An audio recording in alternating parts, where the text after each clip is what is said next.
Ladies and gentlemen, Gits and Grots, welcome back to some more Dawn of War 2 Elite Mod action. This is a final series from what I was told was the Elite League Support Tournament. Number 4. I don't know exactly how the tournaments relate to the league. I don't know if they earn league points and such like that for placements when it comes down to the actual league hosted by Adilla. But this was hosted by Impregnable in support of the Elite League. So, we're going to see where it takes us. Of course, we've got DarkHero over here under the guise of ValHero as the Force Commander, Bloodrain as the teleporting Warp Spider Exarch for the Eldar on the north side of the map in the blue.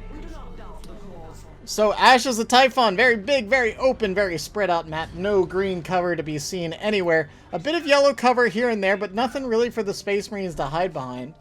Which often, I feel like, gives the Eldar the advantage. They have the higher DPS. The Space Marines can't get their cover bonuses, all that kind of thing. But, you know, we'll see where it goes. The Ashes of Typhon tends to give us longer games, but Eldar can sometimes mitigate that with their speedier forces, their fast map control, especially with something like the Warp Spider on the field. The Force Commander tends to have to kind of move around in a pile. To really take advantage of that battle cry, which we're probably going to see right here in this first engagement. Banshees come flying forward, but with the Force Commander battle cry there, they had no choice but to fall back. A quick retreat activated by Bloodrain, and this is going to open up the left lane for DarkHero to push up and take the victory point. Meanwhile, we have the Warp Spider Exarch in the middle of the map, kind of bullying the scouts around. He has really solid range damage. Bloodrain going for a quick shuriken as well. No upgrades, 2 generators, and a fast shuriken is pretty much the standard way to go for Eldar these days. A generator coming down for the Space Marines as well. Odd to see sniper scouts in this matchup. That's interesting. I guess perhaps that allows the scouts an option for them to kind of hang back and still put out some DPS to the fights while not exposing themselves to the Warp Spider as directly.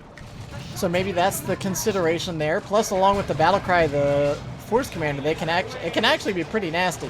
Force Commander gets suppressed, and yeah, I think that's going to be a full retreat. Banshees don't manage to get a kill on the Space Marines, but DarkHero taking the map pretty much wherever available. Yeah, now if someone does know in chat right now, if someone is aware of how this Elite League Support Tournament affects the league, please let me know. I'm just not sure exactly how it correlates to all of that, and if there's league points to be earned, or like placements, anything like that, or whether it's just like, hey, a 1v1 tournament for the sake of a 1v1 tournament. I am not sure. Sniper Scouts looking for trouble, maybe looking to soften up these Banshees for an upcoming engagement. Meanwhile, Scouts and Guardians taking fire in the crater in the center of the map. Warp Spider and Shuriken set up on the contested VP. Scouts now also upgraded with, interesting, with their survival equipment, which makes them able to cloak, makes them regenerate health and energy much more quickly as well. This is a build I haven't seen for fighting Eldar. Normally, we see the fast assault Space Marines, not this time around. Perhaps DarkHero feeling confident in his sniper abilities. Now he brings in the assaults, now that the scouts are upgraded. An odd timing, I feel like. 2 generators down, still not a full gen farm for the Space Marines. Force Commander pushing forward. And now we have Rangers out here as well. So snipers on both sides trying to pick away at each other. Snipers not quite as scary in this game as they are in Company of Heroes, where they are a constant requisition bleed, but in this game they don't always kill a model with every shot. Snipers trying to stay in that cloak, managing to get out from under the shuriken before they get suppressed. But the Warp Spider doing a great job on the backline, decapping wherever he can, getting these requisition points out of the hands, and upgraded with the full ranged getup over here. One of the biggest ranged DPS heroes in the game with the heavy gauge death spinner and the improved targeters. I mean, if you get a chance, we'll try to see if he assassinates some scouts throughout the game. They go down so fast to all of this. And look at this, even the attacks. I mean, look at how much damage these guys are taking. Banshees are screaming somewhere. They force off the scouts with their sniper rifles, and now the assault Space Marines jumping on the exposed shuriken cannon.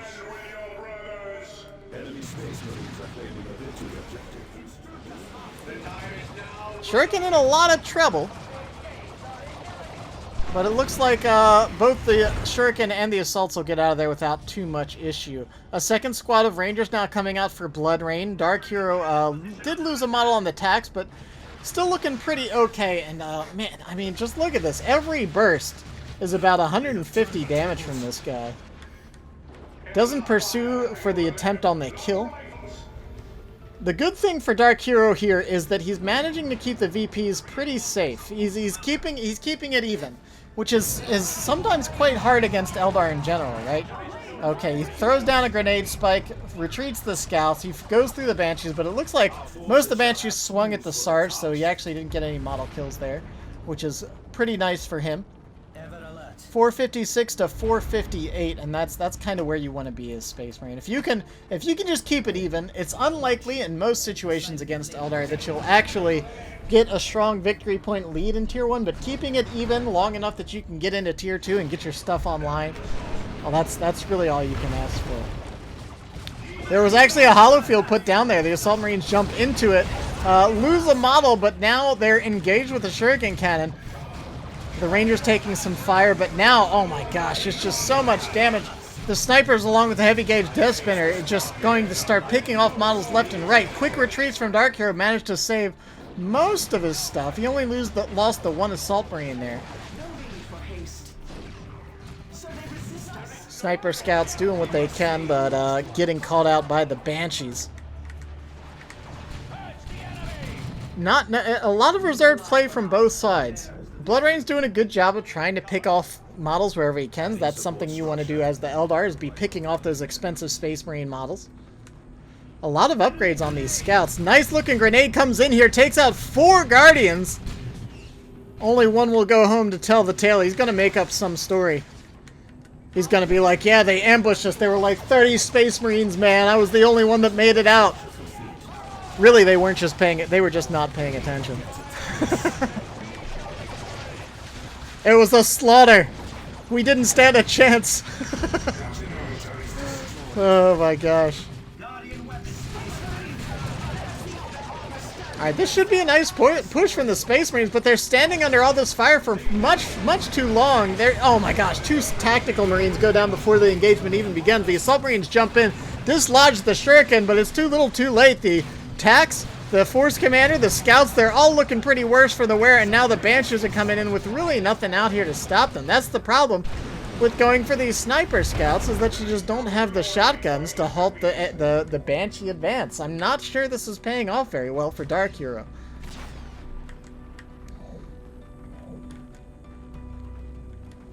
And the real problem here is that the Rangers can spot the Scout Snipers, but the Scout Snipers cannot spot the Rangers. Not without a Sarge nearby. The Sarge is now here on the other squad. I'd hope to see some shotguns on them. They have targeted us. It's pretty tricky. This is tough to deal with, all these Rangers. Generally, to deal with this, you want like a Razorback. You put the Scout Sarge in the Razorback and you just roll around with the Razorback. Keep the snipers out of the fight as much as possible. Ooh, very brazen out here with just a single Scout Sniper model. Let's see if he manages to micro that and keep that alive without losing the squad. Our Guardians have given their lives for our cause.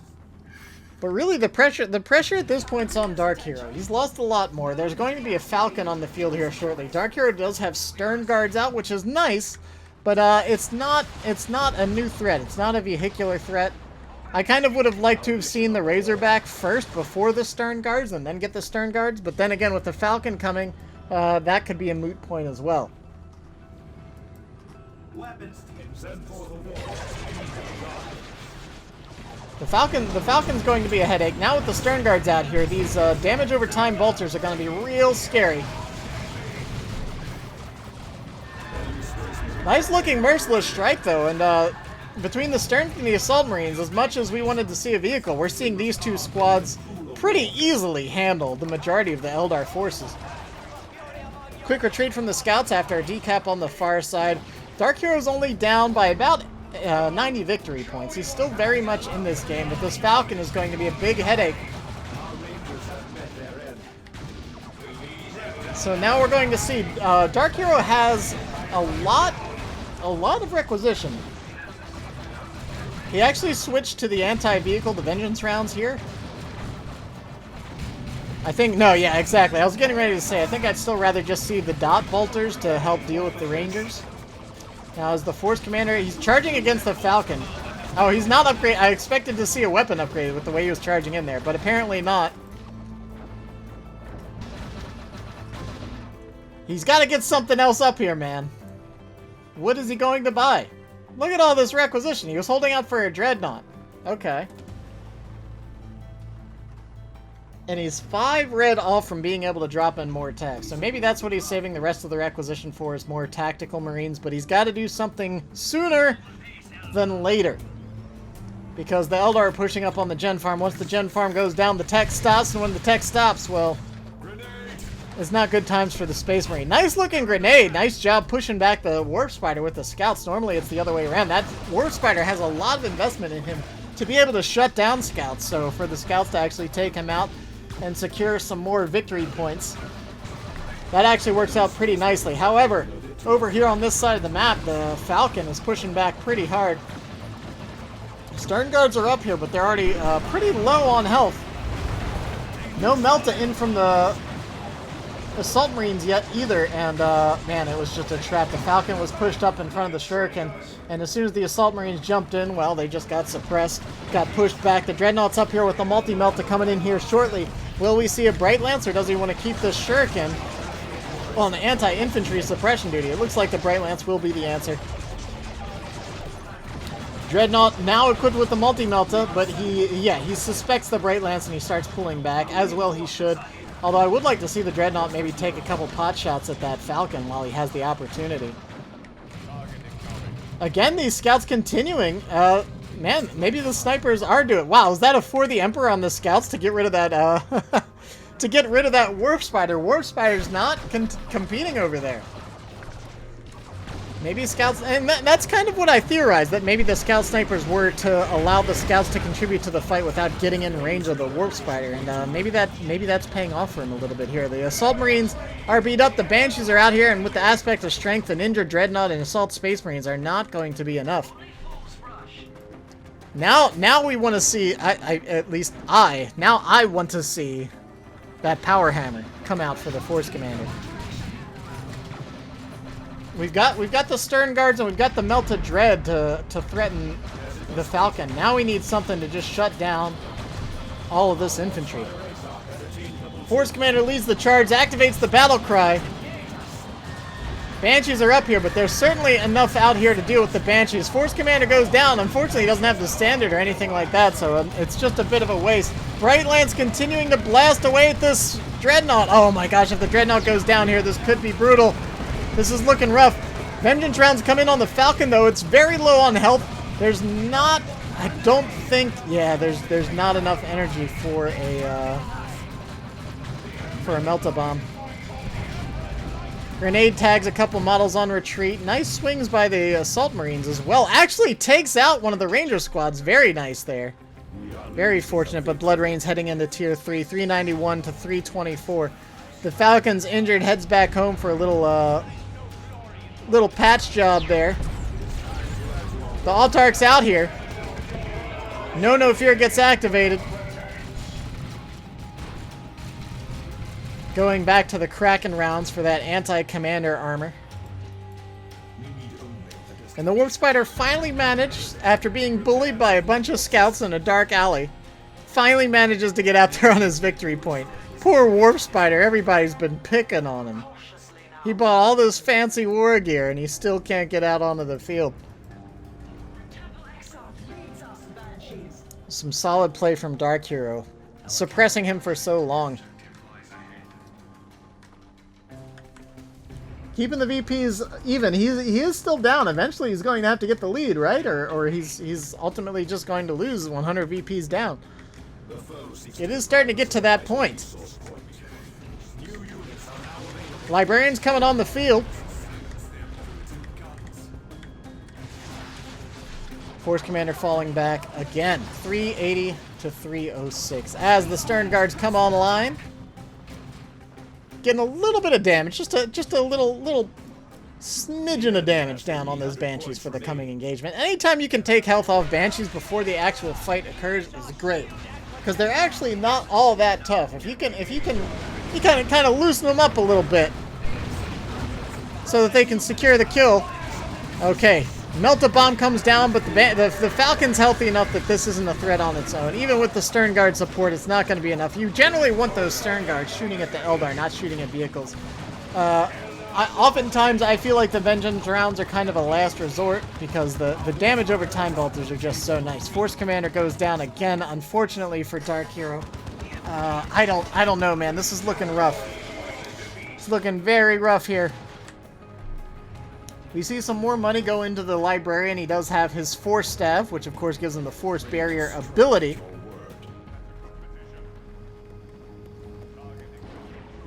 So he'll be able to mitigate, in theory, a lot of this range damage, but he still needs to get a good setup to really exploit this. The Seer Council's coming up for Bloodrain, and that might just be the end of things. I don't think DarkHero has what he needs to deal with a threat like a Seer Council. That said, if he can get the Deb and the Livy working together, the Devastator Marines and the Livy can be really difficult to deal with, especially with some buffs from the Force Commander, that sort of thing. It's tricky.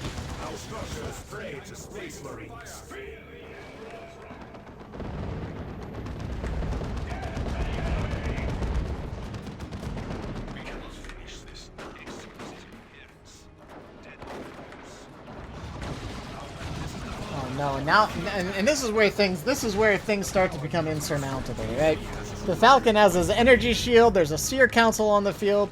This energy shield is like, it not only does it absorb a lot of damage, but its regen rate, we actually looked it up. It's higher than most other energy, so it actually regens. I mean, look at how much health this is getting back. It's basically auto repairing at any given time. We're going to see what DarkHero can do, but this is looking like it might be it. I'm not even sure if he's seen the Seer Council yet. The point is ours. Adding support structure. We are losing a victory objective. Another Devastator coming up. He feels like he needs the las cannon as well as the suppression at this point to deal with this army. The thing with the Devastators, though, is that not only is there a Warp Spider, but there's also an Autarch. So even with the Veil of Time, yeah, we can see it doesn't matter. The Autarch's just going to jump on this anyways. Oh my gosh, this Devastator's dead. There's just way too much melee out here. Oh my gosh, even the Librarian almost goes down here. This is brutal. The Seer Council, the Banshees, the Autarch, a shielded Falcon. There's just going to be Space Marine limbs laying everywhere.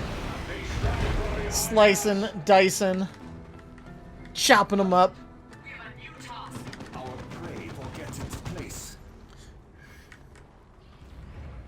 The noose is slowly tightening. DarkHero's staying in it. He's making it happen.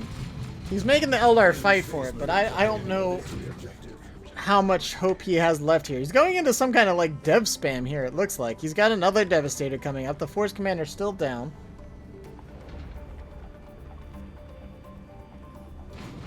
This Falcon has just ruled the field. Once the Dreadnought went down, there was just nothing that DarkHero could really do. Oh no, he's loading it up. This is like an orc truck now full of sluggers, except it's got a shield, it's got lasers, and it's got power swords inside and a bunch of crazy Eldar warlocks.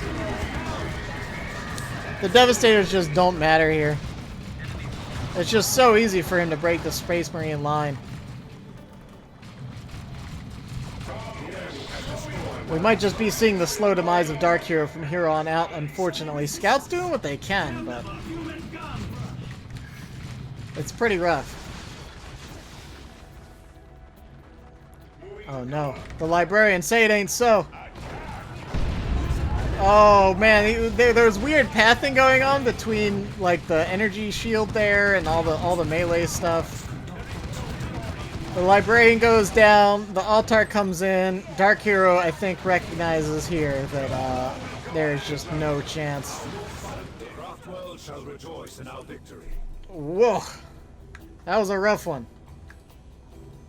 There's just There's Space Marines on their back. There's Space Marine bits. There's Banshees. I mean, this tells the story right here. Here's your diorama of this fight. There we go. Sums it up. That's gonna put Bloodrain 1 up in this series. Let's go to the next match. Here we go. Game number 2. Bloodrain the Warlock this time around. DarkHero as the Plague Champion. Chaos versus Eldar. A classic matchup. Banshees, Chaos Space Marines. The Warlock going for a more aggressive capping route here, trying to secure the power early, whereas you can see Plague Champion. I mean, Chaos in general is a much slower army, so it's going to be, it'll be interesting to see what comes of all this.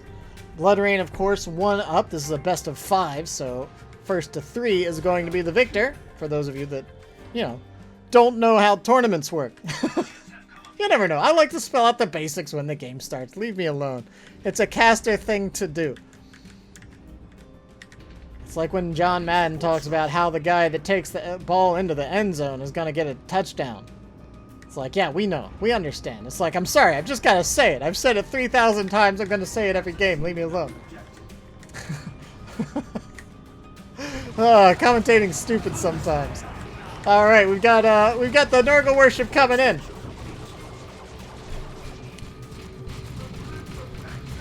Such on-the-field healing, always available for Chaos. It makes fighting the Plague Champ sometimes a big old headache. Again, though, Bloodrain finding an opportunity to get in on that gen farm. It looks like the Chaos Heretics and Space Marines will move to engage. Meanwhile, the Plague Champion and the second squad of Heretics, both sides denying power right now. Grenade launchers in for this squad, so providing some potential support for those Banshees. Honestly, a little harder to pull off the grenade volley than it is to just charge in and hit the Doom bolts, or sorry, Doom blast. But this looks like a pretty good knockback.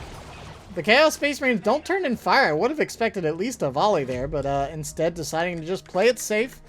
Take the opportunity as it arises to get away from the Banshees. And now, I guess, going to turn and open fire. Take a little damage on the Banshees. Banshees just have no choice but to retreat there, apparently. Nice looking Destructor. Heretics will retreat. Meanwhile, on the other side of the map, Heretics, Space Marines moving up. Everything's, it's been a fairly slow game so far. The Fetid Armor giving him that Unholy Stench ability. The old Plague Champion fart. It smells so bad it heals everyone around him. Oh wait, no, that's the Mucus Discharge. This is the Suppression one. Suppression AoE dot. I get the mucus. Yeah, he's got the sneeze and he's got the fart. This is the fart. I don't make up the abilities, guys. I'm sorry. Like how Indrid introduces every unit after 6 years of casting. Yeah. Well, I mean, so many people that watch these games don't actually play these games, right? So many of them are Dawn of War people that like 40k, not Dawn of War people that like Dawn of War. So it makes a sense to an extent. And heck, he's got a bajillion more followers than I have ever had, so what can I say about it? Consistency is key.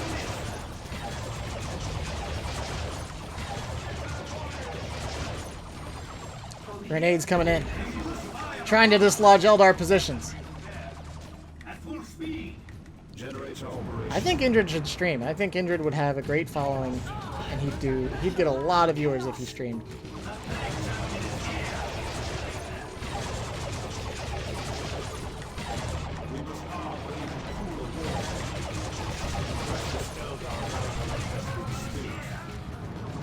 $380 to $500. Not a single victory point taken off from the Eldar so far. Like I said, the Plague Champion is a nuisance, but he's the kind of guy that slow moves out on the map and holds ground. He is not a guy that takes a lot of map control early. And this map is looking very blue for the Eldar. Bloodrain continuing to beat up on DarkHero. Raptors coming up for Dark Hero next.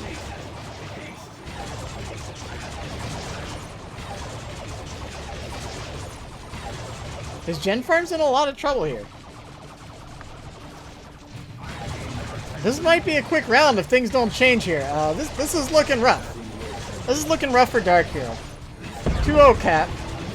Eldar are on the Gen Farm. We've got grenade launchers back here for some reason. And here come the Assault Space Marine. They should be able to... This should be... Or sorry, the Assault Space Marine. The Raptors, the Chaos Raptors. They have a cool tough guy name because they're Chaos.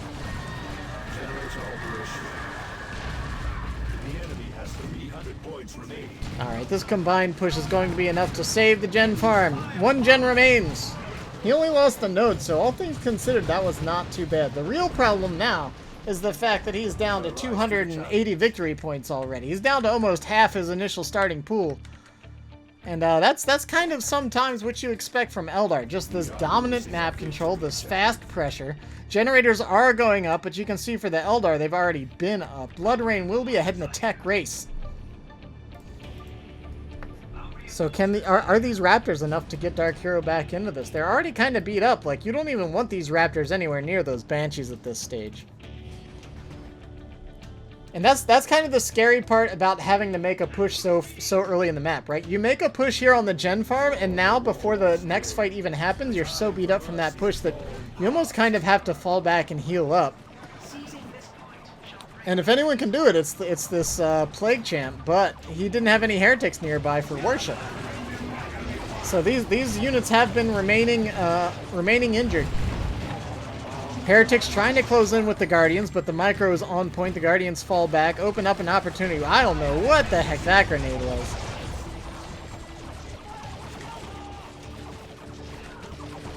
See, this is what we were wanting to see from Ruthless earlier on. See all this nice Guardian weapons equipment usage. There's shields, there's grenades, there's been fleet of foot. Guardians are so much better once they get their equipment. It was so odd to see the Warlock, but not the battle equipment. Grenade volley goes down. Stops the approach of the Warlock, at least for the moment, but there is a window for the Eldar to get on that Gen Farm yet again. The Warlock's getting a little too brazen. I wouldn't be surprised if he actually goes down here, especially with these Raptors in the retreat path. But it looks like they're going to be just moments too slow to do anything about it. Just kidding! That Plague Champion damage over time, man, it does so much damage on retreat. It does so much damage. When you're fighting against the Plague Champ, you have to completely rethink your retreat timing because it makes such a big difference. That Warlock would have survived just about anything else. But that dot still does full damage on retreat. Warlock gets repurchased. He does have that Merciless Witchblade if you didn't spot that before. Makes him a little spookier and makes it so those Chaos Raptors can't get their second jump in so long as he lands a couple shots. It'll at least greatly delay it. Nice looking grenade volley hits the entire Eldar army, knocks them back, opens up to some quick volley of fire from both the Plague Bolter and the Chaos Space Marines.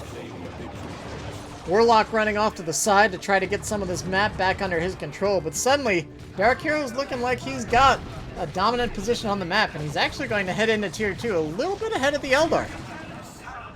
So things are actually turning back to his favor pretty quickly. He's still got a long hill to climb as far as the victory points, but the army compositions are about even up, honestly. Either army can take these engagements. It's going to depend on who can control and micro better and get the correct fighting positions for these upcoming few fights here.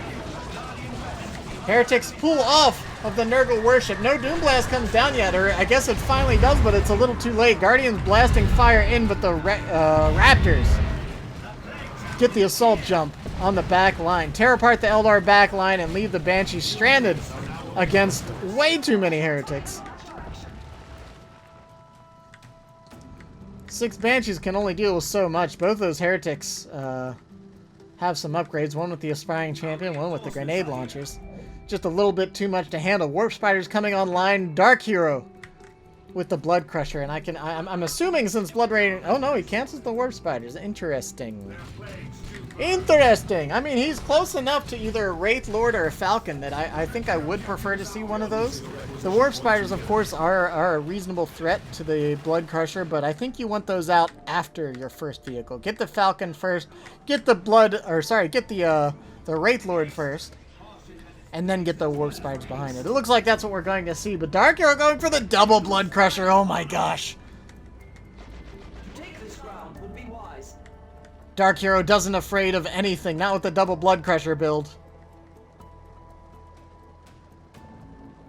Even among humans, they are considered deranged. Let's see, what kind of war gear are we looking at? Still just the Plague Champ Fart and the Merciless Witchblade. I actually haven't really seen this put to much use. I kind of feel like the heal would have been better.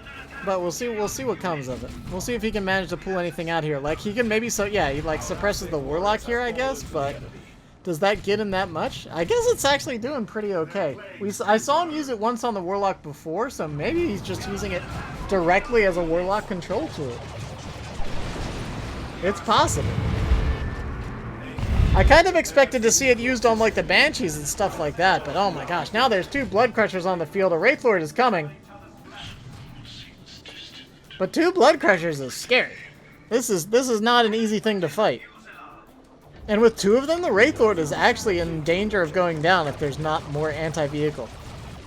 We do have the aspect of strength on the Banshees again. Oh, see this time, this time the Banshees were ready for it. They still got tagged by it, I think, but that stinky, stinky Plague Champ. That armor's just full of beans. Alien beans! Oh, it all comes together!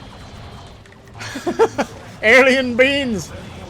The Plague Champion's eating too many alien beans. Alright. I'll try to not make the entire cast about fart jokes. Okay. Man. Okay, so we've got... Ooh, a nice looking grenade! Doomblast gets one-upped by the grenade over there. Great Lance and Shuriken do manage to take down the entirety of the Chaos Forces gen farms, but it's not going to be enough. The problem with the Wraith Lord being up front is that now this pair of Blood Crushers can just charge into the enemy base. There's no anti-vehicle out here at all. The Banshees hop into a warp gate. That's their only hope of survival right now. There is a warp gate on the far side. Fortunately, this isn't the only warp gate on the map. Otherwise, those Banshees would be in a lot of trouble. Fire Dragons are coming up, so we will have another source of anti-vehicle. And now the Wraith Lord is returning home, at least for the moment, to try to scare off at least one of these Blood Crushers, if not both. The Blood Crushers are falling back, but the damage has been done. The victory points are now even up. 250 apiece. DarkHero's brought it back around. Scary demons, man. BloodRain does not have to confront his own demons. What he's got to do is confront the demons of DarkHero. The Wraith Lord's not a joke, though. Combined with the Fire Dragons, this will be hard for the Blood Crushers to approach on their own.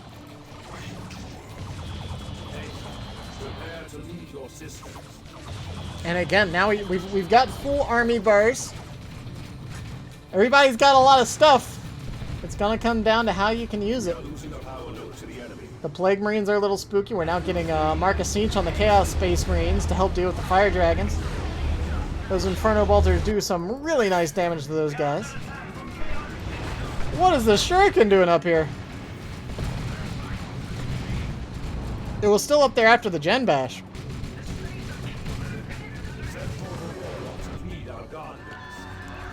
Oh man, look at this! The Fetid Armor and the Blight Grenades. Look at the damage he's done to these Banshees. That's brutal, actually. AoE damage over time on top of AoE damage over time. Oh my gosh, are the Banshees gonna go down here? The Banshees go down! And that's what I was expecting to see from the Fetid Armor. That combined with the Blight Grenade. Oh my gosh. See you later, Banshee. Suddenly, BloodRain without one of the core pieces to his army. This could be a turning point. DarkHero is coming out with vigor now.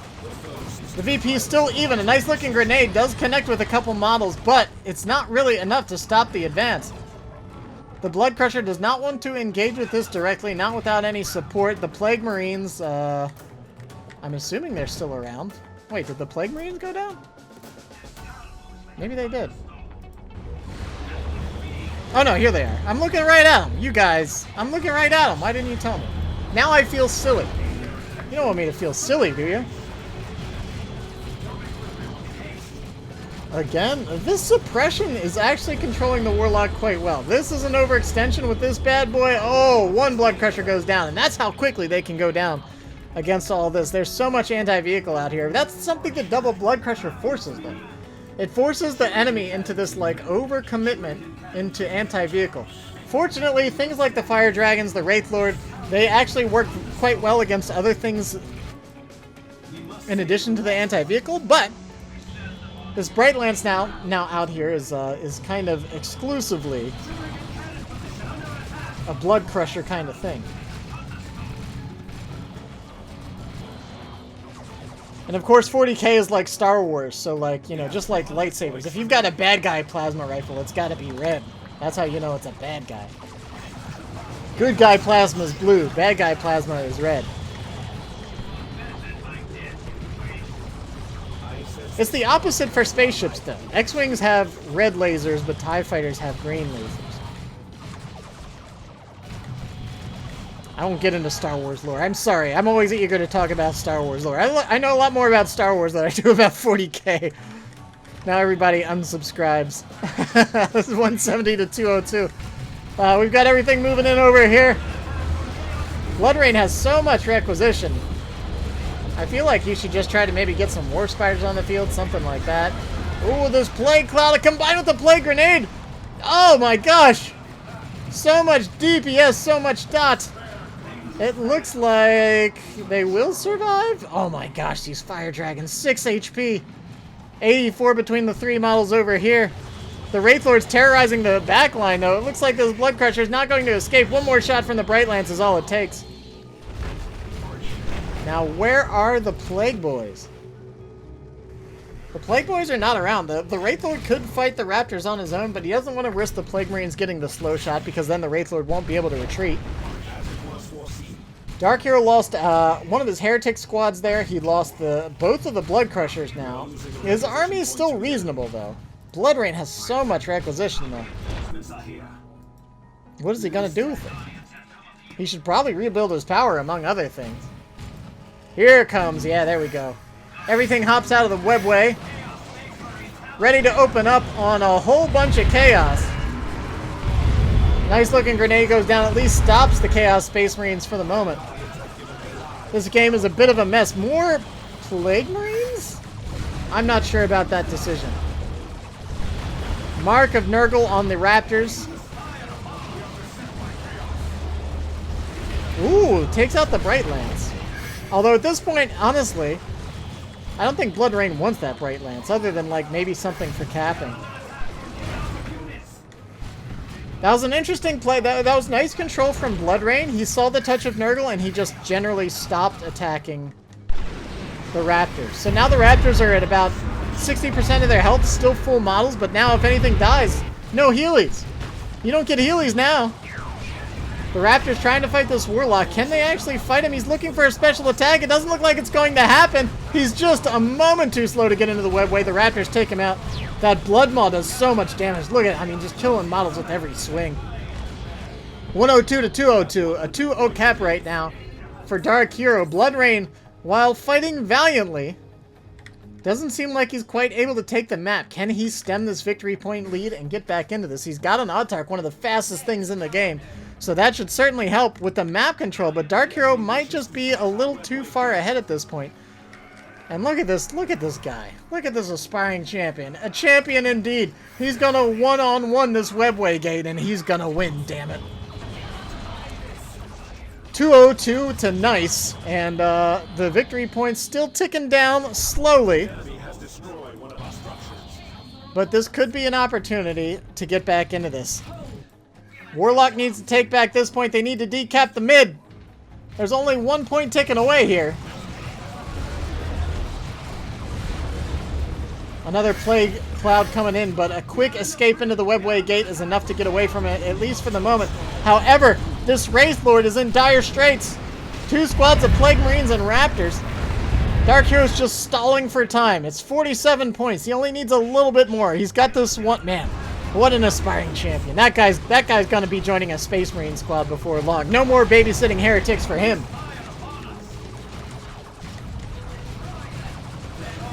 Look at that grenade! I think the chaos got to those Guardians. That looked like a sabotage grenade to me. Raptors and 2 squads of Plague Marines. Turns out, pretty scary. DarkHero! He wants the win. He's close to the win. Is Bloodrain going to let him have it? This is a weird army. It's a beefcake army, right? Like, this army combined with heretics is a nightmare to break down. And Bloodrain lost a lot of critical parts. He lost his Banshees. He hasn't repurchased them. He's lost his gen farm. He hasn't repurchased it. He's struggling to stay relevant in this increasingly difficult Chaos army. And honestly, I've really enjoyed this fetid armor play. It's kind of made it so the Warlock just can't approach the Plague Champion. It's been quite interesting. Oh my gosh, the Merciless Strike countered by the special attack of the Warlock. Perfect timing, allowing those Fire Dragons to open up and the Warlock to keep hacking away. And now there's no melee threat out here. 3, 2, 1. It's not going to be enough, and just narrowly does DarkHero take that victory. I still think it could have gone either direction there. I think DarkHero had a slightly better army composition. I mean, these Raptors were level 3, fully upgraded level 4 Siege Marines. It's tough to fight. It's a lot of range damage. And without things like the Banshees and the Wraith Lord to soak up fire, all of that just gets pumped into your infantry. The Plague Marines aren't that scary. But honestly, 2 of them, with their damage over time bolters, can actually tear in to Eldar forces pretty well. A nice showing by DarkHero. He evens it up 1-1. Let's go to game 3. Alright, here we go. Game number 3. We're hitting the Vulcan pits. This time, DarkHero as the Force Commander, Bloodrain as the Far Seer. It's 1-1 and a best of 5, so it's still anyone's guess. So it effectively, at this point, resets to a best of 3, right? So now we're just starting over. They had a couple warm-up games, and now we're doing the real best of 3. Force Commander, of course, has all his nice AoE buffs. And once he gets a couple warrior, can be a real menace on the battlefield. And Farseer actually is kind of similar in a lot of ways to the Force Commander. They're both not like the tankiest, most dangerous all the time, but with the right war gear, they can both be real menaces. They can both supply a lot of support to their army. Of course, Farseer has a few more directly aggressive and offensive spells, whereas the Force Commander primarily relies on his battle cry and weaponry to get the job done. A little jockeying for position between the Banshees and Tax. The Tax fall back to the support of the Force Commander. Banshees decide to fall back. I'm not even sure if a retreat was necessary there, but they do hit the retreat button. Scouts finding a Farseer, hoping that she doesn't get a special attack, but she does indeed. Scouts have to fall back. And we've got the second squad of Scouts, a little delayed because he went for the power node first. Which I like to do against Eldar simply because a lot of Eldar heroes will rush forward and sometimes try to get that early decap, right? So you don't want to deal with that. Tactical Marines moving on up. Eldars have their first generator down and a node on both of their gen farms. So instead of going for the double generators, nodes both, drops 1 gen, goes for some fast... Oh, I was going to say fast shuriken, but instead goes for the fast rangers. Now again, we're seeing DarkHero with this sniper tech, right? We saw this against the first game with the Warp Spider. Now we're seeing it again with the Farseer. We'll see what DarkHero manages to do with this. It was quite effective, honestly, against the Warp Spider. Nice looking special attack against those Banshees. Takes a huge chunk off of their health. A nice AoE off of that Force Commander battle cry. They ultimately decide to fall back, but now he continues to knock back the Banshee, and the Space Marines are just punching away, forcing the Farseer on out of that engagement, and now the Space Marines just move on up. Scouts are free to cap the far side. Force Commander and his snipers and Tax, his ranged elites over here, pushing up the center of the map. Snipers even looking for some cheeky shots before the engagement even starts up. Banshees are coming out here. They're not even full health. They still don't have an aspect upgrade. Is it coming? It's not coming, actually. Guide goes down on the Guardians. That combined with the Rangers is enough to at least threaten the Force Commander to keep him off of that victory point shot there. And DarkHero is doing a great job constantly falling back with these snipers, getting his pot shots in wherever he can. His second squad of scouts taking control of the map. The middle of the map, this map is similar in some ways to like Civil Frontier, where you have power on the back line, and then the middle is kind of the treasure belt. You've got all the requisition here in the mid and on the outside corner there. Succeeded in our objective. Moving through cover. All right. Double Rangers. We've seen it before. We're seeing it again. But this time there's no Shuriken out. There's no setup team to really threaten the Assault Space Marines. So if the Assault Marines get a good jump on the snipers, well, they're simply going to have to get out of there. It's all going to be about what the Banshee and Assault Marine positioning is in these early Tier 1 engagements. Between those two squads, it's dangerous for one another. They kind of check each other in a lot of ways. A little bit of dropped micro there on that Guardian Weapons team. They kind of ran right past the injured scouts and into the Force Commander, grabbing DarkHero a window of opportunity to get in on this victory point over here. I still want to see a Shuriken from Bloodrain, but I'm not sure if he's going to go for it with the double Ranger setup he's chosen to go for so far. Decaps keep coming down from DarkHero, though, and I mean, look at this map. This map very much in favor of DarkHero. 315 to 253 on the requisition. Battlecry comes in, but the Banshees charge past it.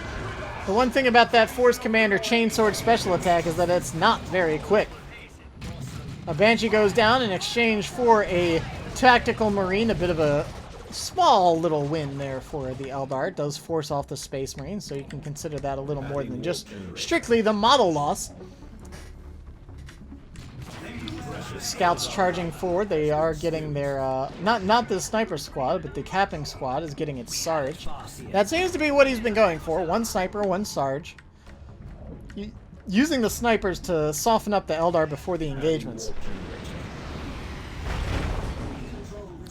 Assault jump comes in. I think he was hoping to find the Rangers out of position there, but he does not. And now, I mean, look at the way he moves his troops together. Those scouts were sitting over here for so long. They were waiting to go up and hit this victory point, because if they'd moved up beforehand, they would have just got shot down. Of course, now a kinetic shot comes in, but honestly, anytime you can force that kinetic shot on a cap instead of opening up a window for Banshees or something like that, I consider that a win. That had to be a misclick. Those Banshees didn't need to retreat there. Bloodrain headed into Tier 2. We got 2 gens down on this side, 2 gens down on this side. Same thing for the Eldar. 4 total generators down. For the Emperor on the Scouts? I don't know. Maybe, sure, but sure it didn't work out there because the Rangers were there with the knockback. Nice job from the Scouts. Doesn't connect the grenade, but that grenade stops the cap, right? So that buys them a little more time to keep those victory points ticking down for the Eldar. He's already 100 up, which is nice to be going into Tier 2 as Space Marine versus Eldar. But just little stuff like that adds up. All those little plays is what leads to your advantage coming into the further stages of the game. No retreat from these guys. It might have been a little bit too late. Oh my gosh. The sync kill. The parting shot on the Rangers. One Ranger squad goes down. I don't know what Bloodrain was doing right there. I think he might have been putting down this webway, but he did not have those Rangers selected. And with them being out there and injured, when the Assault Marines came in, a very nice get for DarkHero right there. He's a little behind in tech, but that'll buy him some time and map control right here.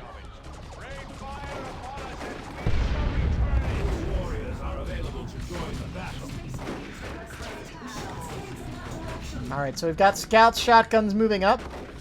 The Farseers here, I don't believe they have their shotgun blast available right now, but the Rangers just kite around.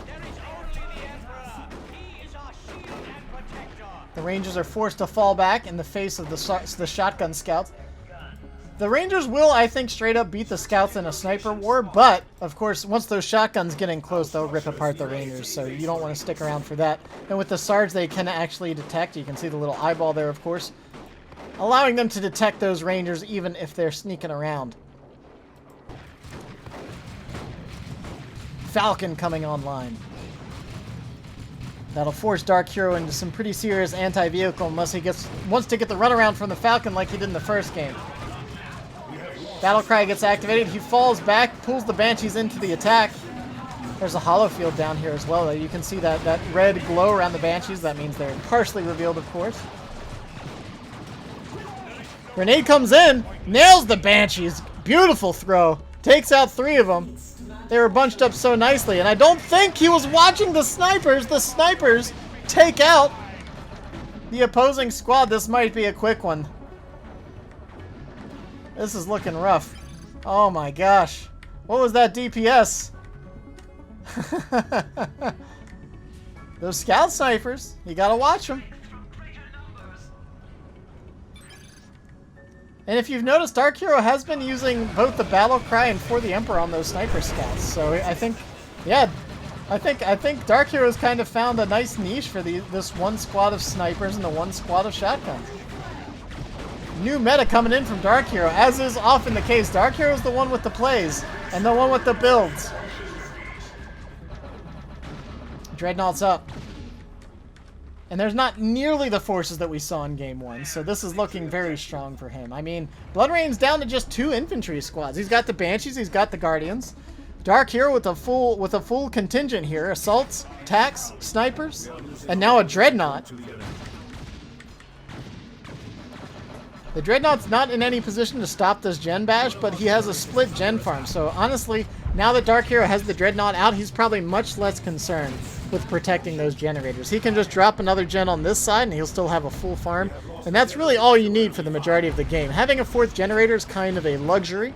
When you can afford to do it and you haven't been bleeding too much, it's nice to get because it helps you get your tech out faster. But especially considering how much of the rest of the map is in control of DarkHero, losing that gen farm is not really a big deal in his mind, I'm sure. All right.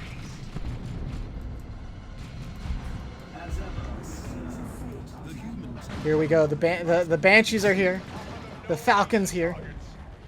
This is a strong Space Marine army, and it's blobbed around the Force Commander, so those AoE Battlecry buffs are definitely something to be aware of. But some good Falcon and Banshee play can still tear this apart if executed correctly. I think he's hiding this Dreadnought. I'm not sure the Eldar have spotted the Dreadnought yet. I think he's trying to force the Eldar into committing into a fight and then pulling in the Dreadnought to cause some trouble. He's got the missile launcher on the tax, and then he has the Melta-Dread as well. Where are those assaults? The assaults are hanging back here with the Melta. I don't think he's going to take the bait.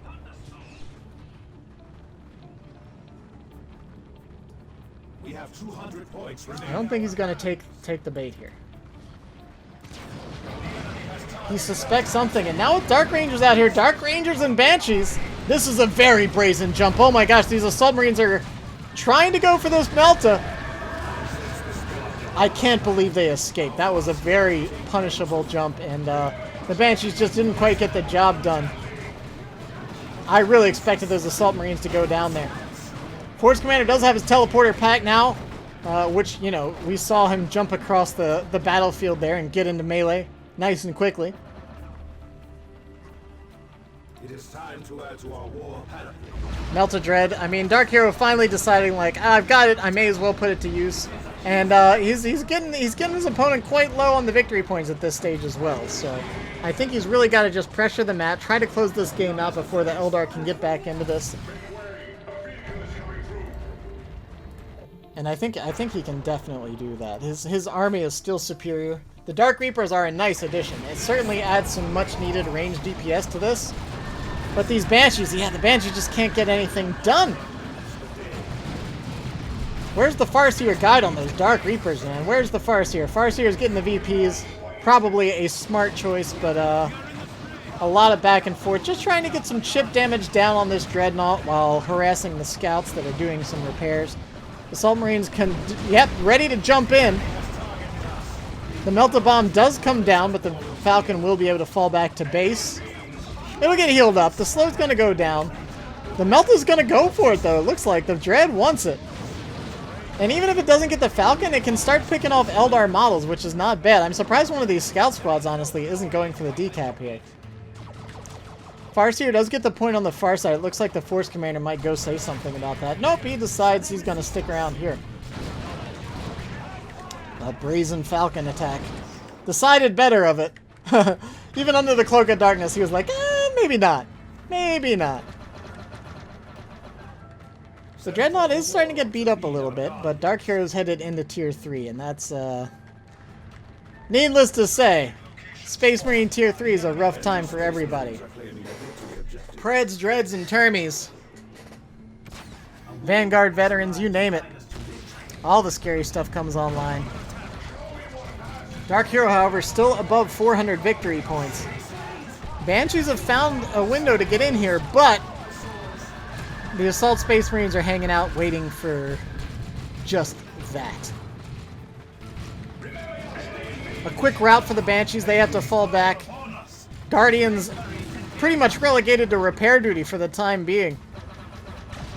Bloodrain might be able to get into Tier 3 before much longer, but this map is very red. The VPs are ticking down. Even with the larger army, since Dark Hero controls so much of the map, the requisition income is even up. No Fear gets activated on the tax. The Farseer is trying to fight, but the Dreadnought might be able to finish her off with a couple more Melta shots. Let's see if the Force Commander can get a shot as well. Oh, the Dreadnought misses the shot.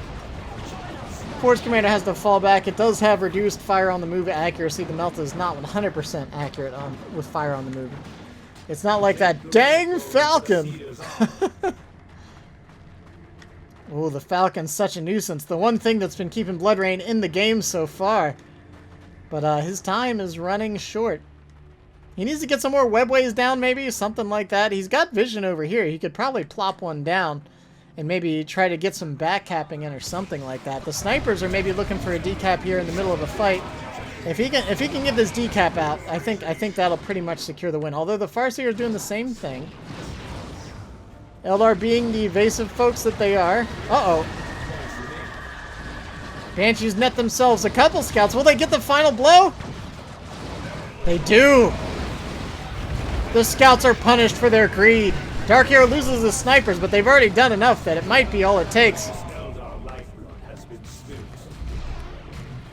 Farseer gets the decap, continuing to stem the bleed a little bit, but the victory points continue to tick down since there's nothing on this side of the map.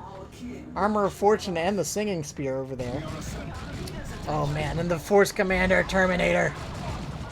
If you want to talk about one of the most difficult things to kill in this game, this Force Commander Terminator, look, he's just going to blindly teleport into the Eldar lines. This honestly might be a bit of a silly overextension here from Dark Hero, but the thing about the Force Commander Terminator, he's the only Terminator that can just retreat. See you later, guys. He just caused a lot of damage. Gets out of there for free. Well, maybe for free if this Dreadnought gets out.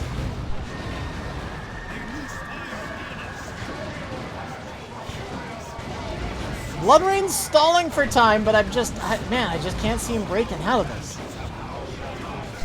If this Dreadnought goes down, that Dreadnought's in trouble. Dark Hero, though. Oh my gosh, there it goes. He pulled it in. Even if he trades the Dreadnought, taking out the Falcon is all he really needed. Dark Hero, I'm pretty sure, can call in Terminators at about any point that he's ready to do so. But the Farseer's been running around decapping all over the place. Oh, the Singing Spear special attacks! He doesn't get the attack! Oh my gosh, the grenade almost saved the Dreadnought, but it doesn't happen. The Dreadnought goes down. The Farseer gets done the job that she wanted to do. An orbital! Oh, Dark Hero, you're being silly. You're being silly. Terminators would have ended the game outright. This is just a flex, honestly. This is a straight up. This is a manor orbital, okay?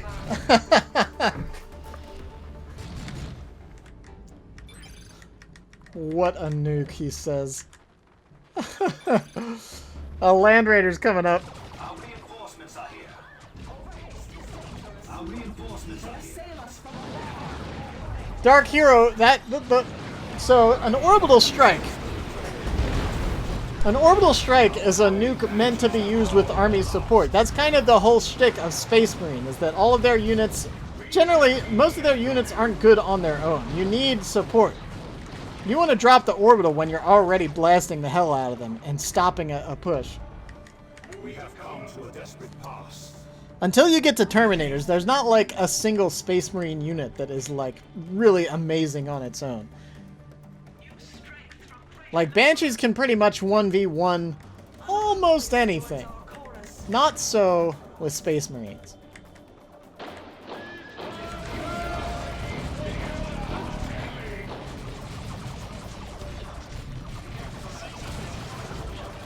Oh, I know. I don't have the alert box up because we're casting. Sorry about that, guys. But yeah, I mean, this is just DarkHero stalling the game out, going for this Land Raider.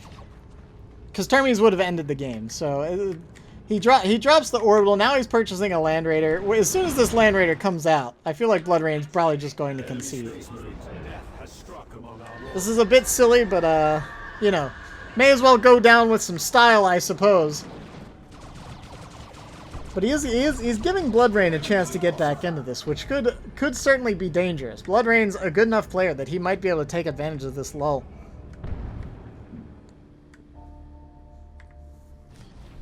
He's sitting on a lot of resources right now, honestly. Yeah, he gets a Wraith Lord. And honestly, a Wraith Lord and like a Bright Lance is enough to keep that Land Raider at bay. The real problem is this Force Commander Terminator's still out. The Dark Reapers still haven't really leveled up or anything. There's nothing to shut down the Force Commander. Yeah, here comes the Land Raider. Let's see what Bloodrain has to say about that. He had to know, right? He had to know that the Force Commander Terminator's been on the line for so long, and yeah, DarkHero's just gonna drive this right into the Eldar base. He's gonna drop the grenade barrage. And this is gonna be the end of it here. Force Commander gets the cap, 38 points remaining, and the Eldar just can't even approach this right now. Bloodrain drops the GG. If that Wraith Lord had been out a little sooner and then a Bright Lance behind it, that could have been a different story. But it was just too little, too late. Too many things went wrong there. And there you go. The bread box of doom seals the game. So that puts DarkHero up 2-1. Let's take it to game numero 4. Let's do it. Here we go. The fourth game. Game point for DarkHero. And, ooh. Switching it up. Now we've got DarkHero as the Eldar. DarkHero is the Farseer right now, facing off against her opposing Warlock with Bloodrain. Eldar on Eldar. Let's see what the builds are. It looks like we're both going to have Banshees. Sometimes the Eldar builds get pretty wacky in the mirrors, but so far it looks like we're going to see the mirror. Both Eldar players prioritizing the power. Seems to be pretty standard for Eldar. They're not they're not as wreck-starved as Space Marine are early. Space Marine normally prioritize the requisition a little bit more, but you want to get those quick upgrades for Eldar, right? You want your battle equipment, you want your Banshee aspects, sometimes some war gear for your heroes, and then a quick shuriken or a ranger squad. So you kind of want all that in the first couple minutes, so it's like, alright, give me that power. Guide comes online, Warlock gets the first knockback. We're having the sword duel here, smacking each other around a little bit. But the Warlock will likely win this. His melee skill so far has been... Oh, there we go. Return fire. Let's watch. Let's zoom in. Let's get some...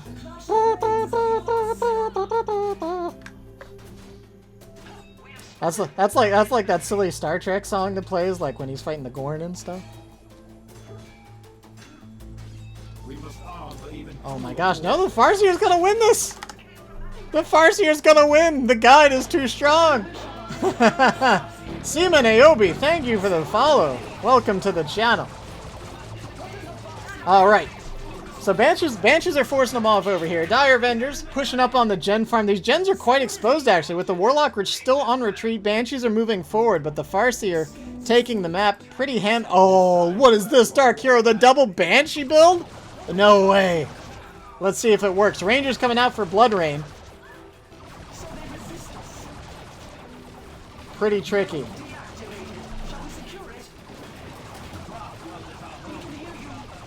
Alright, double Banshee's tough to pull off. It's a very melee-focused build. And obviously, against Eldar firepower, and especially with Rangers on the field, I'm not sure. Okay, it's already revealed. The double Banshee's revealed, but against Warlock, too. I don't know.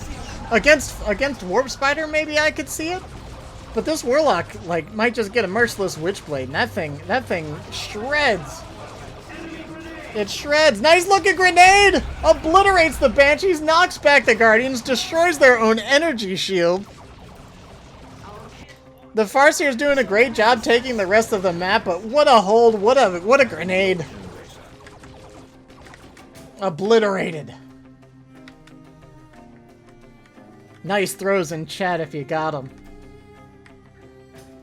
Rangers coming out for both Bloodrain and DarkHero. Yeah, 2 Banshees against 2 Ranger squads. I don't know. That sounds like it's gonna be a lot of bleed.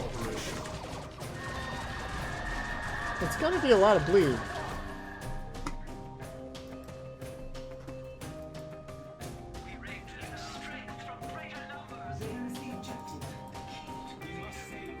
The foe seeks to deprive us of a vital resource point. Yeah, I kind of suspected he was a bot. That's fine, whatever. I like talking to bots. You gotta make our AI overlords feel welcome, because they're gonna take over in a couple decades. So I want it made clear that I knew that he was a robot and I was kind to him. That way, they're kind to me when they take over. I can't believe these Guardians survived with all their models. By the way, they took so much fire right there. DarkHero did not deserve that. Banshees coming in, Banshee on Banshee action.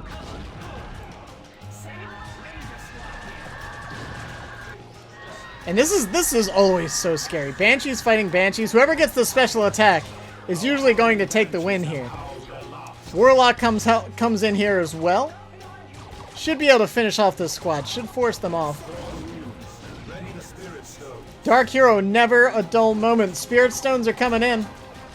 Still 4 out of 5 models, so he can get a pretty nice heal on this squad.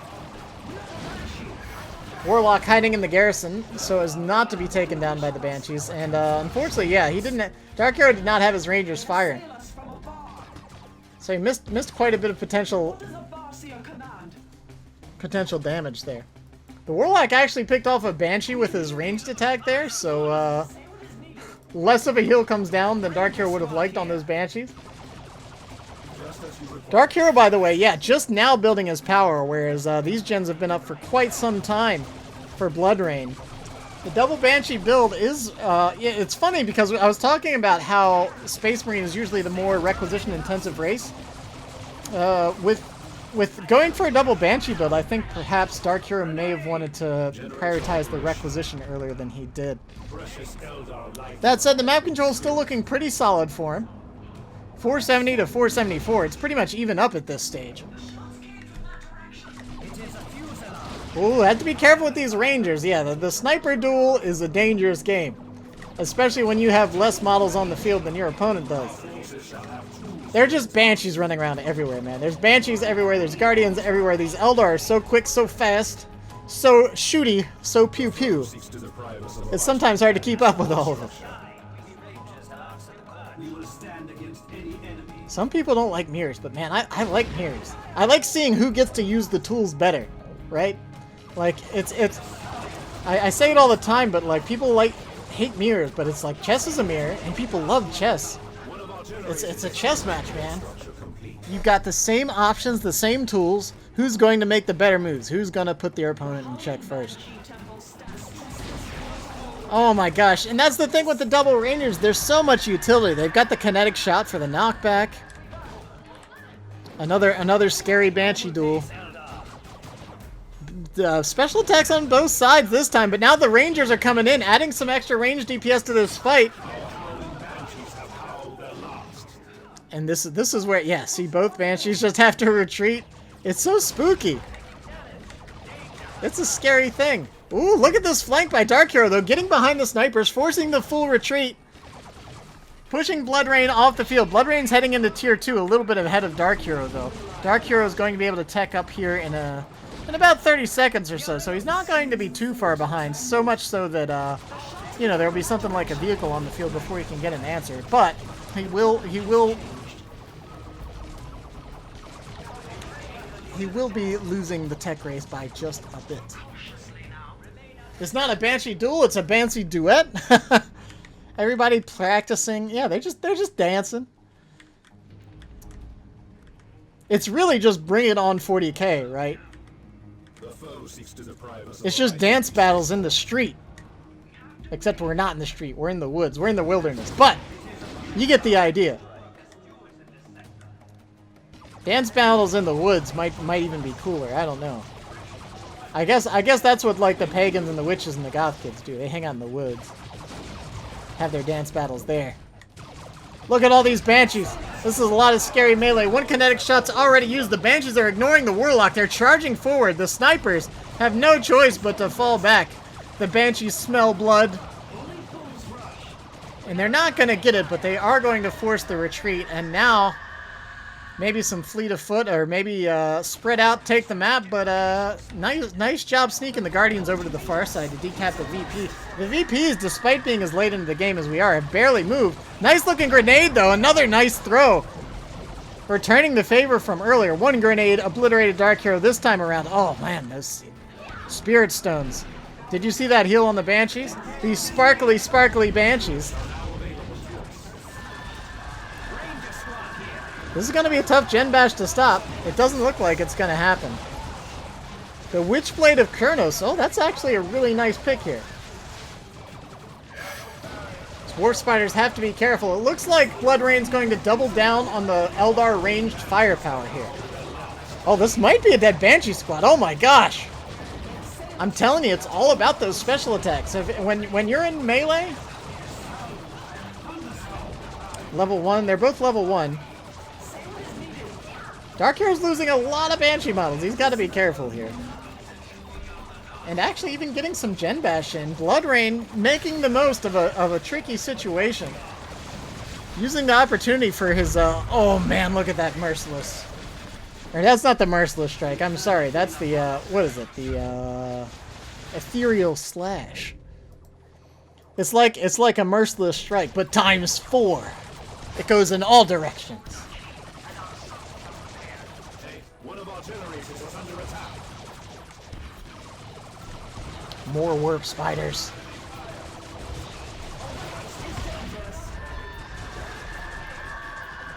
Ah, man, so double Warp Spiders versus double Banshees. And double Rangers still. It's going to get harder and harder for these Banshees to get anything done, I think. This might be a build order win for Bloodrain, honestly.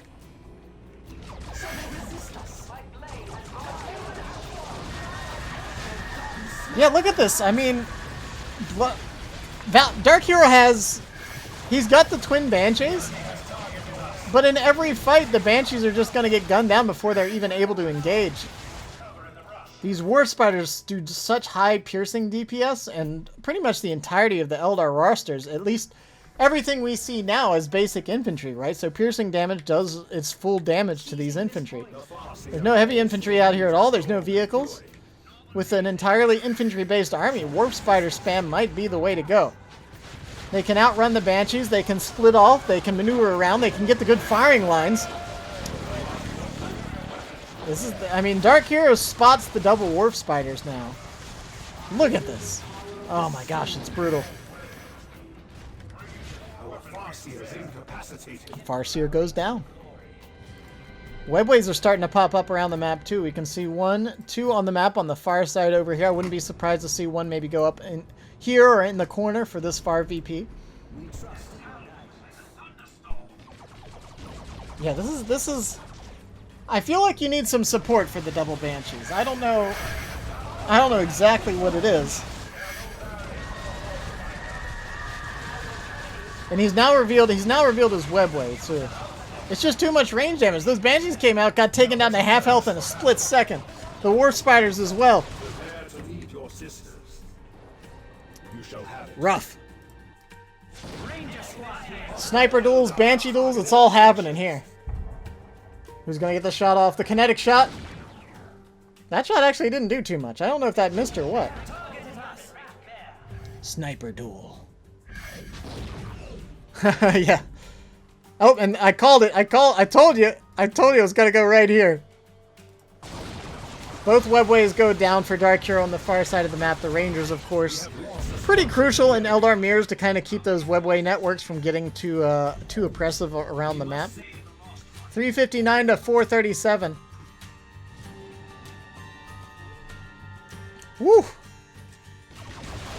This is a dicey series.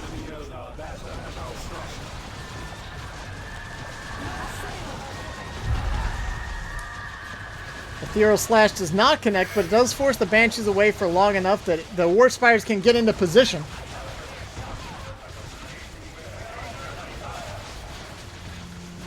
The enemy has targeted us. The foe seeks to deprive us of All right. resource point. The map is very red right now, by the way. DarkHero drops 2 webways right here? What's the purpose of this?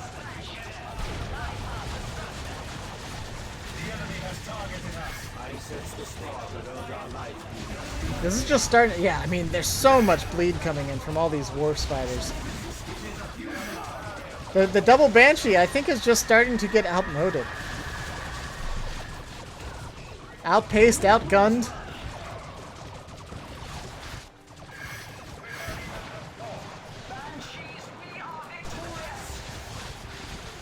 It shall be done.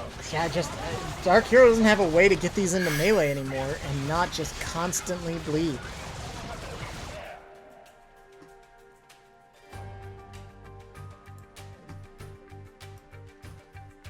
Our reinforcements are here. An exarch emerges from the Wolf Spider Shrine. The foe seeks to. One of our structures has DarkHero has spent so much red.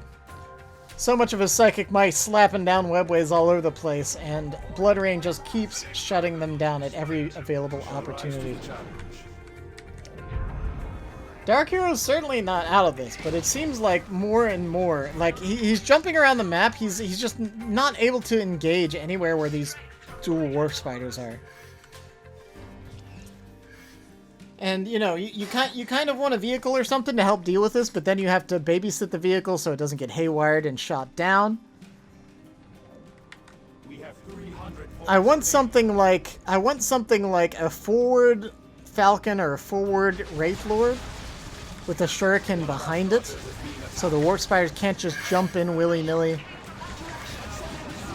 and drop a haywire grenade. But we'll see what DarkHero has in mind. The problem is DarkHero's been bleeding so much that he hasn't really been able to afford anything big. A beautiful looking Ethereal Slash right there, sending the Banshees flying, taking them down to about half health. Warp Spiders hop inside the garrison for a clean escape. The shots came from that direction. And again, now, I mean, you can see DarkHero's having trouble even just keeping his squads reinforced at this point. Banshees are heading back, short models. DarkHero's requisition pool is non-existent. Decaps happening all over the map. 271 to 437 right now. We trust in your guidance. Oh my gosh, what's he doing? He's just standing there with the Banshees. A little bit of a slow reaction from BloodRain there. Almost lost quite a few models. This is a tricky situation to be in right here. Oh, nice looking Warp Throw potentially. Oh no, it's Psychic Storm. I wasn't sure. I wasn't sure if that was the Warlock or the or the Farseer. I was about to say I didn't see the Warlock get that upgrade. No, okay, yeah. Still just the Witchblade.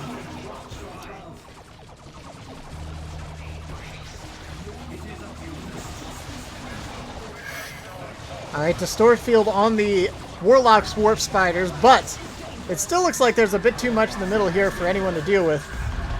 Another Ethereal Slash comes down, doesn't really connect with anything, but it's enough of a threat that alone can force off this Farseer,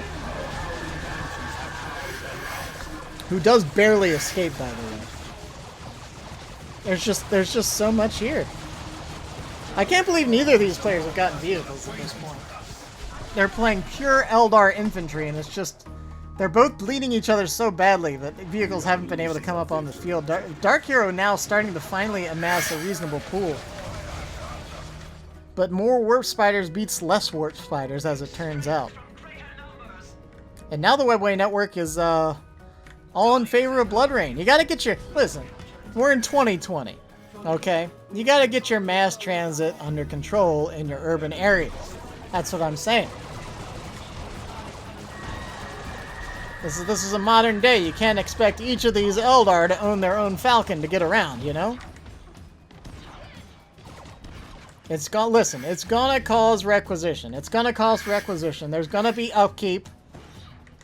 We might have to raise the taxes a little bit, but look, now, look at this. We can get anywhere on the map whenever we want. We don't need a transport. We don't need fleet of foot. It's for the people. Webway transit, it's the way of the future. Email your local Vox operator or commissar. Tell them you want Webway transport. The economic solution. 184 to 437. There's a lot happening. There's a lot of shooting. There's a lot of pew-pew. There's a lot of banshees screaming in each other's ears. Their throats gotta be sore by now. Oh my god. How many banshee screams do you think we've had this game? It's gotta be at least 30. 156 to 437. A triple cap and ticking down rapidly. DarkHero seems to be unable to do anything about this sudden Webway transport system. Not only is it Webways, but it's double Warp Spiders. So the Webways pop up, the Warp Spiders pop out, then they teleport in, shoot some stuff, teleport out, hop over to the other Webway. I mean, he's just, wherever DarkHero is, Bloodrain is there. And DarkHero just can't contend. The double Banshees was a fun idea, but I don't think it quite worked. Since neither player went for, like, Shurikens, no one went for... I mean, I'm kind of surprised we didn't see Falcons or Wraith Lords in this matchup. The Farseer is doing some good work, but the time is ticking down quickly. DarkHero needs to take some points and needs to take some points right now. One is not enough. He needs two. 70 points and dropping. Just as you require. This is just a fun house, man. This is just... It's like, are you over here? Now I'm over here. Maybe I'm over here. Nope, I'm over here. This time the Banshees are here, but now the Warp Spiders are over here, but then the Guardians are up here, but they put the shield down, and now it's crazy. It's too much. What's DarkHero gonna do? It looks like he's gonna lose. That's what it looks like. 43 seconds remaining effectively. Oh my gosh. It's just crazy. The damage that comes out of these dual Warp Spiders, along with the Distort Field on top of the Banshees, the Wraith Lord hits, but it's far too late to really do anything. DarkHero might be able to stall this out a little bit, but gosh, he's bleeding so much. Losing the Banshee squad certainly didn't help his situation. Now he loses a few more Warp Spiders. The Banshees are constantly getting harassed by the Rangers on the far side. They were almost able to take the mid, but they weren't able to close it out. Is there a kinetic shot available to stop this cap? It doesn't look like... Yeah, the cap will go down. At least the D cap will. But with 17 points remaining to 437, I don't know, man. It's a hell of a hill to climb for DarkHero. Let's see what he can do with it. Can he actually bring this back? The Wraith Lord's a nice touch, but now Bloodrain's answering with one of his own. And I think if it was one Wraith Lord versus Bloodrain, it would still be a close fight. But with with Bloodrain having his own, I think that's going to spell certain disaster. 2 Haywire Grenades plus an opposing Walker. That's That's not going to be a great time. DarkHero's still holding strong, though. Warp Throw's coming online for the Warlock. The Psychic Storm comes down. Oh no, this isn't the Psychic Storm. This is the Levitation Field. Banshees get tossed all over the place. Warp Spiders teleport out. Honestly, I would have liked to have seen DarkHero get on the opposing Banshees, but he's doing pretty good as it stands right now. But the Wraith Lord is here, and that's enough to force the Banshees back, along with that insane DPS. What are these Warp Spiders at right now? They've got to be level 3 or so. Level 3, both of them. Yep, level 3, almost level 4. It's just too much burst. I don't think he can do anything about this. The VP's still neutral. One apiece with the center VP we're looking at right now, completely uncapped. With 8 points remaining, all Bloodrain needs to do is get a decap. Or get a cap on this center point. 8 points is about as long as it takes to actually get a cap down. DarkHero's doing everything he can to prevent this from happening. He's dropping grenades. He's got the Warp Spiders here. His Wraith Lord is taking way heavier damage, though, but the decap's going down on the far side of the game match, and it looks like the game is going to go to Bloodrain. DarkHero does not close it out in game number 4. We're going to be going to an ace match in this best-of-5 finals. And, man, I'm glad DarkHero... I mean, I'm glad DarkHero mentioned the series. Because so far, it's been quite good. They're almost in sync. Who was talking about the dance earlier? Because they are totally in sync right here. Alright. We're going. Game number 5. It's going to be the last one. There's no more after this. 2-2. Let's see who takes it. Alright, this is it. This is the H match. We're on Fedrid Folly. DarkHero now switching it up onto his third faction of this series even. The Mech Boy.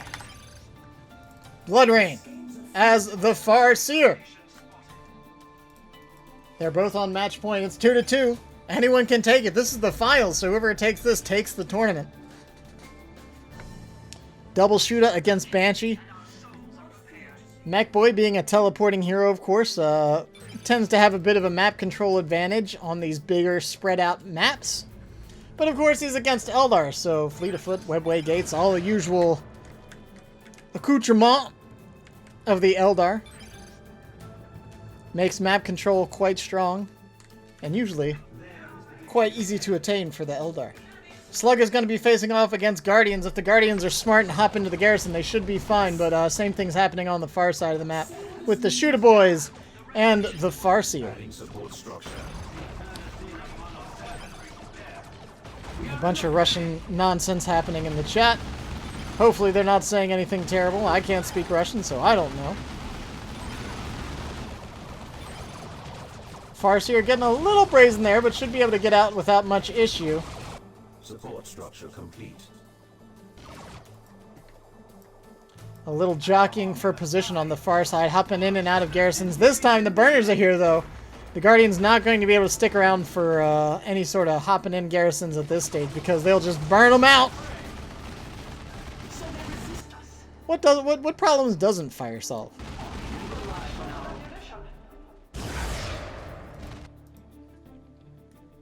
The green beasts attack our structure.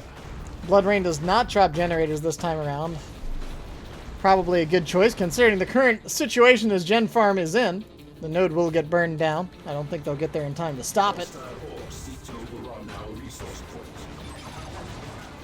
We have lost a structure to the enemy. Okay, and the Guardian Weapons team coming out is the first tier 1.5 purchase. First power invested directly in that Shuriken team. No upgrades on the squads yet, but we would be expecting to see the Howling Banshees and Guardians be getting their aspects and battle equipment here shortly. You generally, the Banshees are tricky. You almost don't want to engage with the Banshees, especially not in melee, until you've gotten an aspect upgrade. The Shuriken could help with this, of course. If it can suppress these guys, that'll open up a nice window for these unupgraded Banshees to get in there without taking much fire. But it looks like they're just going to hang back for the moment. Adding warp generator. Storm Boys coming up now for DarkHero. So will we see the Pain Boy behind that, or perhaps a battery pack on the mech for Storm Boy support? Similar to Assault Space Marines, you know, Assault Space Marines often find they're most useful when they have access to a heal. They can jump in, cause some trouble, get a heal, jump again, continue the battle. The same is true for Storm Boys. You can get access to... Oh, nope, we're not going to see the battery pack because we're getting the electric armor instead. So I wouldn't be so surprised to see a Pain Boy behind this. If it was the battery pack, I'd expect maybe just that, but now with the electric armor... Oh my gosh, he's standing right in front of the Shuriken, though. He takes a point-blank volley of Shuriken fire, and that's enough to drop the mech boy in his tracks. A little bit too aggressive from DarkHero there. I'm pretty sure he could have used a teleport too, but he wanted to save the energy, I think, to get in as much electric armor damage as he could. Unfortunately, he cost them the mech boy. Oh my god, how can I turn off chat? 485 to 455, a 2-0 cap right now for the Eldar. Taking out the mech boy gets a nice map control lead, but does cost him his gen farm for taking that fight, so for committing so much to that and leaving the gens open. 2 generators now down for the Orc, and that might allow DarkHero to potentially take the lead in the tech war. Big shoot is coming online, backing up the Storm Boys. Storm Boys notoriously bad at getting these retreat kills, but they do manage to do some damage, take out a lone model there at least, if nothing else. And Rangers are on the field for Bloodrain, so gonna start bleeding off some Orc models if able. I like this build. I like the Bloodrain's going a little heavier in tier 1. Not even the 111, but actually the 111 with extra Guardians. Rangers, Shuriken, and even the Doom Spear on the Farseer. So a pretty strong investment here from Bloodrain, just now getting the first aspect upgrade on any of his squads, but pushing into the Orc gen farm, and that's kind of what he needs now that he lost his gen farm. He committed to a bunch of war gear upgrades, even got an extra squad compared to what some might get in tier 1, so he really needs to make this pay and convert this into some gen bashes, some more map control. If he gets pushed off with the bigger force here, then it pretty much just straight up puts him on the back foot. Mechboy teleports in with the electric armor. Stormboy's charging in as well, and the full Eldar retreat is what he is rewarded with. Is Bloodrain actually going to go for more snipers here? A second squad of Rangers on top of the rest of this army. That's a big tier 1. He has to be sure he can do something with this. If he's going to buy all this, he needs to be able to translate this superior army into damage to his enemy.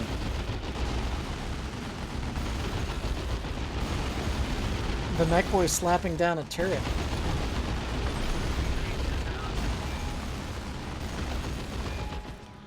No gens for the Eldar. Does have the contested node on the far side. It's not uncommon to see that get some generators if you lose your primary farm. The Shuriken gets guided, but it's not going to do enough damage on its own to really take out that Orc turret. Especially not with Mechboy repair. And this is actually working to DarkHero's favor. DarkHero wants him to waste time here. Look at how much of the map DarkHero has right now. He wants the Eldar to overcommit to dealing with this Orc turret. And it's just a weird, it's because the Orc turret doesn't even do that much suppression or damage, right? But it's being backed up by all these shooter boys in the mech. Really the best thing that Bloodrain has to deal with this turret is the Banshees, but they don't want to run up against all that ranged firepower.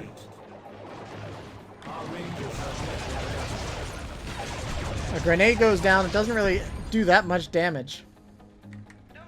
Can you salvage the Orc turrets? Is that what happened there? That was interesting. DarkHero, always full of surprises.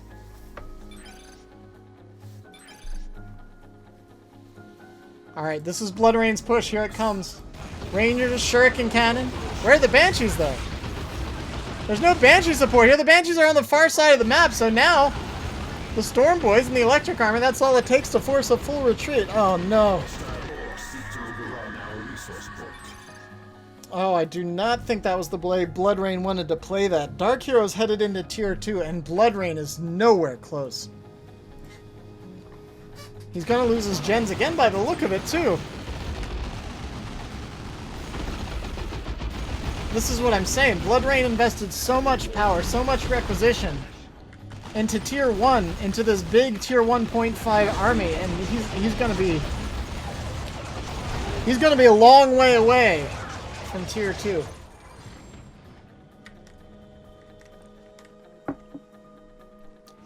If a fast truck, a fast Def Dread hits, we'll see how it plays. Bloodrain has a formidable army, but he just hasn't gotten his positioning for the last 2 or 3 big engagements. A nice looking grenade there, a small victory, but one he needs desperately. Electric armor and slug is enough to scare off these banshees. Manages to kill a couple as well. 313 to 349. The VPs have been swinging back and forth, but the map control is largely in the hands of DarkHero. Has all the bonus rec points along the middle of the map. And oh my gosh, a Def Dread on the field. Def Dread's coming, and Bloodrain is still about 30 seconds away from even hitting the Tier 2 button. You have 300 points remaining. It's not going to be easy. Not going to be easy at all.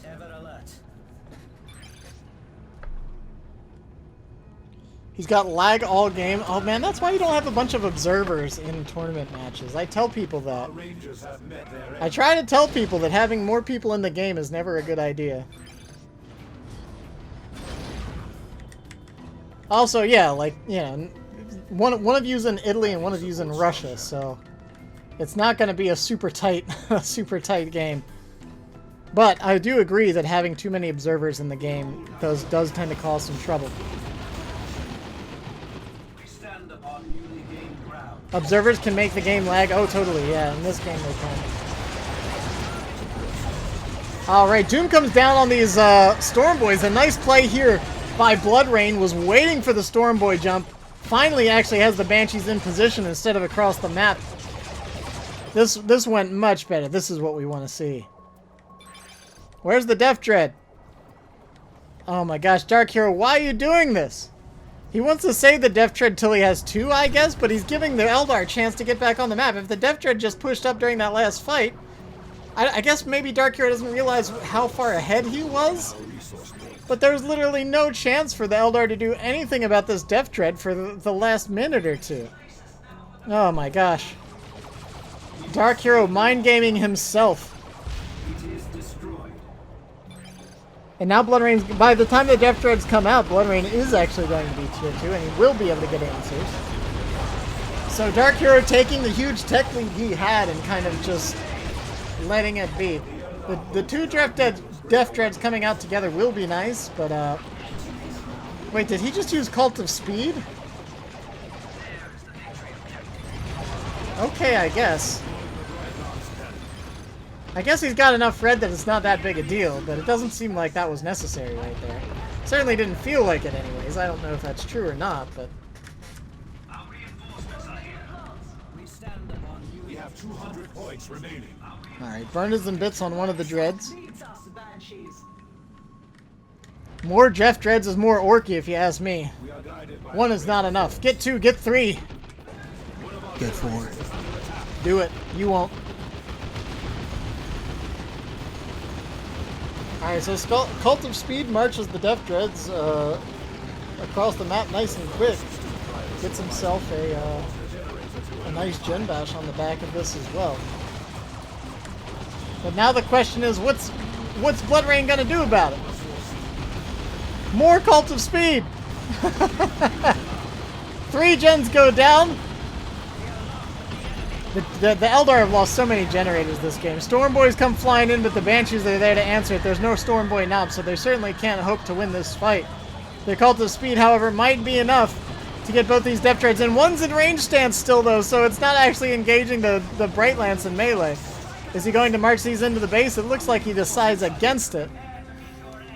200 to 312. Bloodrain's down by about 100 VPs and a lot of tech. We will stand against any How close is he to getting a Falcon or a Wraith Lord on the field? He's got the power, he needs the requisition.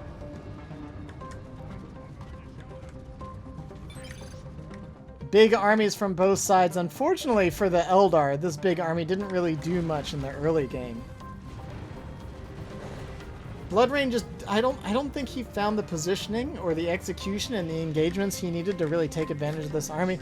You would think with the Rangers, like the kinetic shots and the grenades, the shurikens, like you would think that Bloodrain would have really been able to bring some hurt to the Orc in the early game, but it just didn't quite happen. And now the Orc's sitting on 2 walkers, sitting on a victory point lead. Knobs are coming online for the Sluggas and Storms. This orc army just gets scarier and scarier. The Banshees are running past. What are they doing? Get the knockback. Where's the kinetic shot? Oh, they don't have their battle equipment. Nice knockback anyways. The Banshees managed to get some work done. Storm Boys are coming in. But with the Farseer and the Banshees here, I'm not sure it's a great idea. Bomber Boys come in, knock over everything, but here comes a flank. A nice looking flank here from the Death Dread. It's almost like he forgot about those being out there. Storm Boys might not be long for this world. The knob goes down. Can he get a jump? He doesn't. Cult of Speed gets activated again. 2 Death Dreads fighting 1 Wraith Lord. I don't think that's too good for the Wraith Lord. The Wraith Lord can beat 1. Can't quite be good enough to beat 2. Certainly not without his Bright Lance. Electric armor goes out on the far side. Grenades coming in from the Guardians, but the Guardians could be in a lot of trouble here as well. Even the melee from those shooting knobs could be enough. It takes out the squad. Now down to a single squad of Guardians. Losses happening all over the place, but DarkHero taking the brunt of it, losing 2 squads, losing both the Storm Boys, and then Bloodrain losing the Guardians. I will wield this lance as though Vol himself had forged it. the reinforcements are most welcome. Expensive fight, but a fight that favored DarkHero because he held the map, and he's continuing to bleed down the VPs. Hostile orcs are claiming a victory point.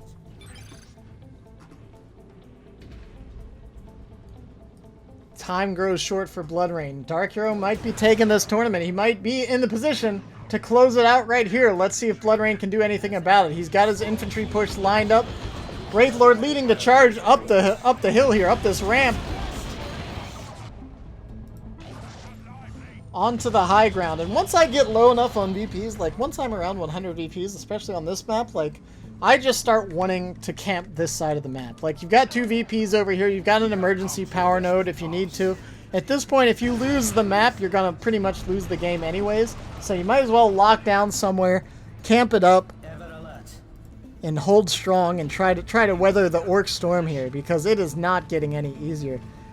These Death Dreads and Sluggas just charging around the map, marauding wherever they can. Webway's going up.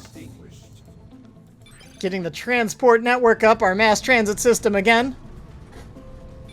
The economical answer. Guardians have come to you.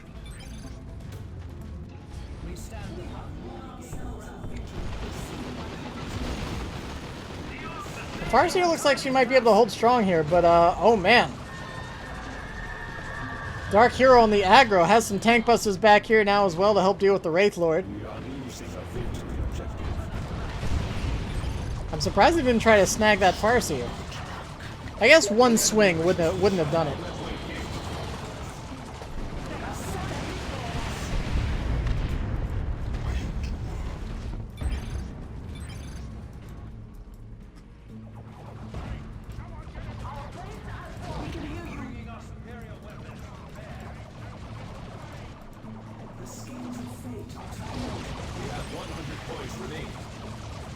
I don't know.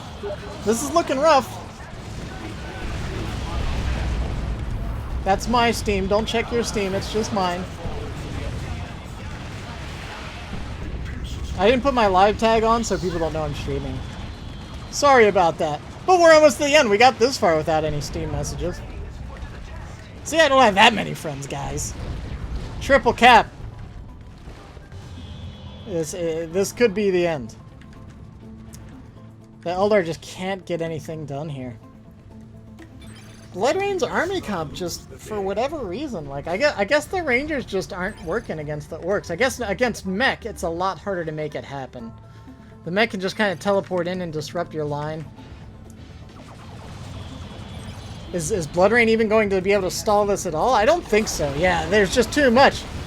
The Death Dreads are out here, and they do not care about any of this. In true Orky fashion, oh my gosh, here we go. The Tank Busters knock over the Bright Lance. Everything gets knocked away. GG well played comes in. And a pretty decisive victory there from DarkHero. Bloodrain not up to the challenge of DarkHero's Orcs. Not at all this game. Yeah, I don't know. Bloodrain just couldn't take an engagement there. He couldn't make it happen. It just seemed like he was often out of place. He never had his army in like a staggered setup that you could really take advantage of it. Like, I kept wanting to see the Shuriken in the back line, followed by like the Rangers forward, and then the Banshees kind of hanging out in between to shut everything down, right? But that never really happened. And the Orcs just kind of overran him time and time again. So DarkHero takes the series, takes the tournament with this finals best of 5. I hope you guys enjoyed it, and if you're on the YouTubes, you know what to do. Like, comment, subscribe, smash those buttons, hang out, come catch us on Twitch, because we did stream this live. Tomorrow will be another Dawn of War day. And then Thursday is Iron Harvest times. Then back to Dawn of War Friday, and then Saturday is the Iron Harvest Finals. So even if you're a Dawn of War guy, please come by, cheer Torpid on. I'm sure he loves showing off for you guys. You know he loves putting on a show. And you know he's going to try to instigate some people into trash talking or something. You guys love the drama. That's your thing. I like the respectable games, but you guys do you. I'm going to get out of here. So thanks for... such a humble person. What do you mean? I'm just rambling. Torpid's a traitor for playing that heresy? Nah. It's pretty much the same game. It's just in the past instead of the future. Alright, guys.